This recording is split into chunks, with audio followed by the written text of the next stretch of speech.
The rain came down like nails, sharp and endless, piercing the old town of Greystone Hollow, as if the sky itself wanted to bury something beneath its weight. And in the middle of that forgotten road stood a house that should not have existed, a mansion of rotting wood and whispering walls, abandoned yet breathing, quiet yet alive. People said the house was cursed, that it drank the blood of those who entered, that it screamed when the clock struck 12. But stories were just stories until that night when a man named Elias Crowe walked through its broken gate, holding a lantern trembling in his hand, chasing answers about the death of his wife. He had found her journal buried in their garden, pages soaked in red mud, the last line written in jagged strokes. "The house is calling me again." The wind hissed as Elias stepped onto the porch, each board creaking beneath his boots like groaning bones.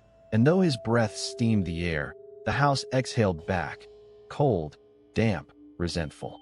He pushed open the door and it moaned, a low guttural sound that echoed through empty rooms filled with furniture still dressed in dust and sorrow, curtains shivering as if something moved behind them. The lantern light flickered against portraits whose eyes seemed too alive, watching, memorizing, hungering, and one by one their painted faces began to drip. Not paint, but something thicker, redder, and warm. Elias whispered his wife's name, Clara, and the house whispered it back, from the ceiling, from the floorboards, from within the walls where soft scratching answered every word. He followed the sound down a hallway where wallpaper peeled like decaying skin, where claw marks tore through plaster, and where a faint melody, a lullaby he hadn't heard since his childhood, began playing from an unseen room.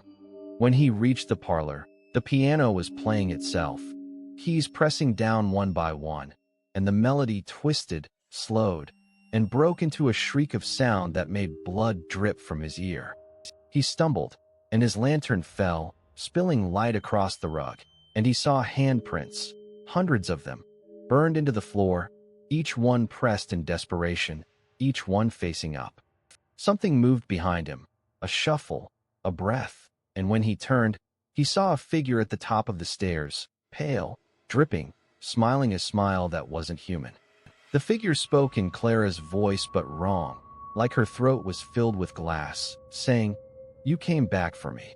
Elias froze, every instinct screaming to run, yet his feet rooted to the spot as she descended, step by step, her dress soaking the stairs with dark streaks that pulsed like veins. When she reached the last step, she tilted her head, and he saw that her eyes were hollow, not empty but full of something moving, swirling, red like liquid shadow. He whispered that he came to bring her home, but the thing that wore Clara's face laughed, and the house seemed to laugh with her, the walls shaking, the windows rattling, the ceiling bleeding through cracks.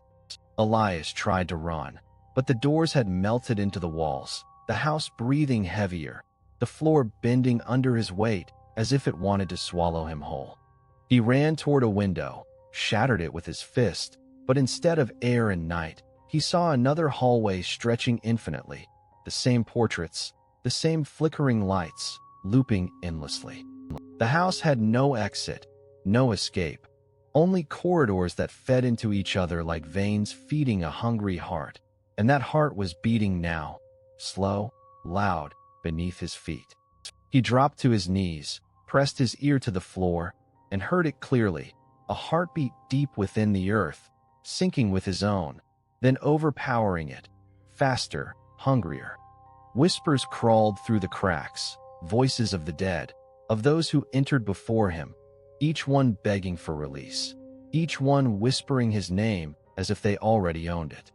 He tore open a door and found a room filled with mirrors, each one showing a different version of him, older, younger, broken, insane, and in one reflection Clara stood behind him, her hand resting on his shoulder.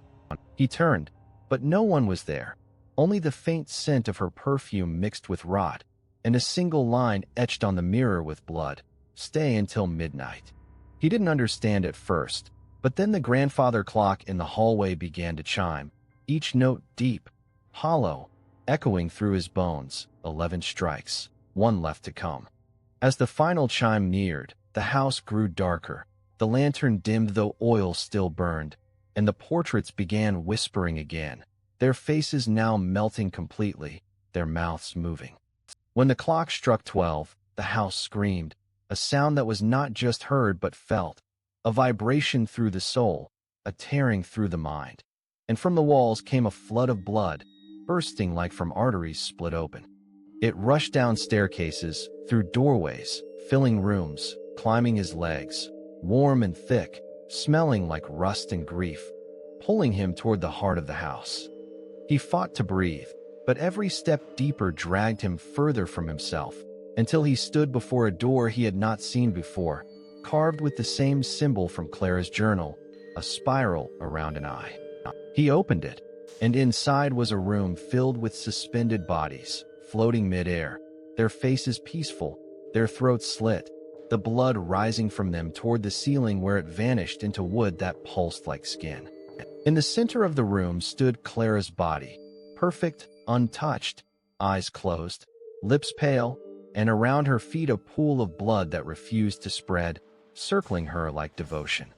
He fell to his knees, crying her name, but the body opened its eyes, and every other corpse opened theirs too, staring straight at him as one.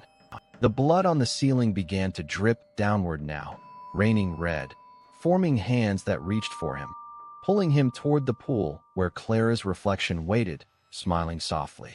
She whispered that the house was lonely, that it needed to feed, that every midnight it awoke hungry for souls that still remembered love. He screamed that he would not stay, but the walls were already closing, the ceiling lowering, and the pool beneath him opening wide like a mouth, swallowing him whole. He sank, deeper and deeper, surrounded by faces that whispered goodnight, their words forming bubbles of crimson that burst against his skin. When he finally opened his mouth to scream, blood filled his lungs, warm and endless, and the last thing he saw before darkness was Clara's hand reaching out, not to save, but to keep. At sunrise the house stood silent again, dry and innocent, as if nothing had happened, its windows reflecting gold light, its porch empty, but for a single lantern still burning faintly. Days later, villagers came looking for Elias, finding only his journal on the porch, pages soaked in red, the last line written shakily, "The house is still breathing." They boarded up the windows, sealed the doors, cursed its name, but some nights, when the wind passes through Greystone Hollow, people still hear piano keys playing and the faint sound of someone knocking from inside. And if anyone dares to stand close enough at midnight, they'll see the cracks in the walls pulse, the wood shiver, and from beneath the porch a single drop of blood will fall, as if the house is still alive, still hungry, still waiting. Because the truth is, the house never killed out of hate. It killed to stay awake, to feed on grief, to remember the ones it once sheltered, and to make sure its name, whispered by the wind, would never die. And though centuries may pass, and storms may tear through the valley, the house will always bleed at midnight, again and again, forever.